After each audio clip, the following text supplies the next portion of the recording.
ଜୟ ଜଗନ୍ନାଥ ଦର୍ଶକ ବନ୍ଧୁ।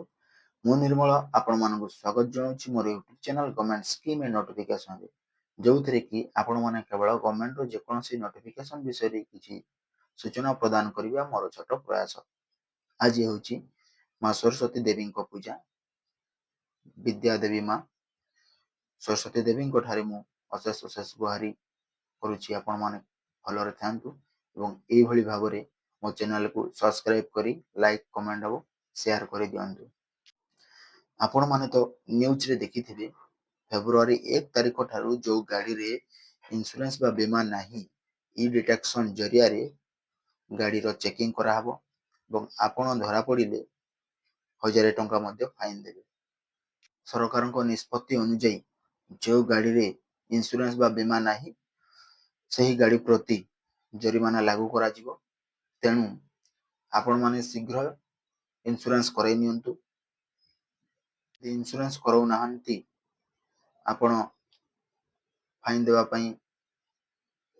ଫାଇନ୍ ଦେବାକୁ ପଡ଼ିବ, ଯେଉଁଥିରେ କି ପ୍ରଥମ ଥର ଧରିଲେ 1000 ଟଙ୍କାର ଚାଲାନ କଟିବ, ଯାହା ସରକାରଙ୍କ ତରଫରୁ କୁହାଯାଇଛି। ଇନ୍ସୁରାନ୍ସ ବିଷୟରେ ସମ୍ପୂର୍ଣ୍ଣ ତଥ୍ୟ ଜାଣିବା ପାଇଁ ଭିଡ଼ିଓଟିକୁ ପ୍ରଥମରୁ ଶେଷ ପର୍ଯ୍ୟନ୍ତ ଦେଖନ୍ତୁ ଏବଂ ଏଇଭଳି ଭାବରେ ଆମ ଚ୍ୟାନେଲ ସହିତ ଜଡ଼ିତ ରୁହନ୍ତୁ। ଆଉ ଯାହା ବି କିଛି ନୂଆ ଯୋଜନା ଆସିଲା, ଯାହା ମୁଁ ଆପଣମାନଙ୍କ ପାଖରେ ସେୟାର କରିବି ଏବଂ ଚ୍ୟାନେଲକୁ ସବସ୍କ୍ରାଇବ କରି ମୋତେ ମଧ୍ୟ ଉତ୍ସାହ କରିଥାନ୍ତୁ। ଯଦି ଆମେ ଇନ୍ସୁରାନ୍ସ ବା କରିବା, କାହିଁକି କରିବା ବା ଇନ୍ସୁରାନ୍ସ କରିଲେ ଆମ ଲାଭ କ'ଣ? ଦେଖନ୍ତୁ, ଇନ୍ସୁରାନ୍ସ ସବୁଥିରେ ରହିଛି ଏବଂ ସମସ୍ତଙ୍କ ଠାରେ କରିବା ନିହାତି ଦରକାର। ଗାଡ଼ିର ଇନ୍ସୁରାନ୍ସ ମଧ୍ୟ କରିବା ନିହାତି ଦରକାର। ଯଦି ଆପଣ କେତେବେଳେ ଯାଉଛନ୍ତି, ଅଚାନକ କେଉଁଠି ଦୁର୍ଘଟଣା ବା ଆକ୍ସିଡେଣ୍ଟ ହେଇଯାଉଛନ୍ତି, ଯଦି ଆମ ପାଖରେ ଇନ୍ସୁରାନ୍ସ ନାହିଁ ତ ଆମେ କିଛି କ୍ଲେମ୍ କରିପାରୁନେ।